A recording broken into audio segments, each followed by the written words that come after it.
facebook.com ci dice però guardate che ci sono delle cose già dal foil, comunque gli appassionati delle varie discipline almeno le date salienti delle loro gare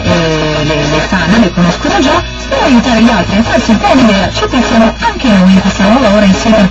Grazie a Cristian Bubola che ha ispirato, si è lasciato ispirare per questo Vox Populi, ovvero la raccolta delle vostre voci a giro per l'Svizzera italiana, proprio da queste nuove competizioni olimpiche. Che noi della RSI vogliamo fare di più, infatti se siete su Facebook potete già andare a guardare la pagina dedicata, si chiama RSI Soci, ricordatevi che Soci si scrive S-O-C-H-I, quindi Soci praticamente, e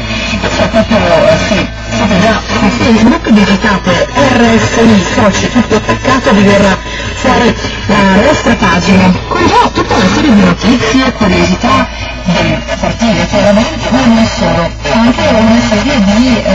input, di domande che vi facciamo per sapere un po' che cosa ne pensate per quali argomenti. Questo per quanto riguarda Facebook, dunque facebook.com/RSI Soci, ma c'è anche l'hashtag dedicato che invece consulta l'altro social network di riferimento, per così dire, che è Twitter. L'hashtag è, come posso dire, un'etichetta che raggruppa i messaggi che portano appunto sullo stesso contenuto, e quello di cancelletto RSI scritto grande, Soci scritto invece in minuscolo, e insomma è una maniera carina di vivere in un altro modo insieme queste Olimpiadi che verranno. Di libertà,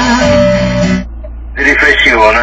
per trasferire ai giovani le conoscenze e i segreti del nostro mestiere. Del resto coltivare la terra è di fondamentale importanza.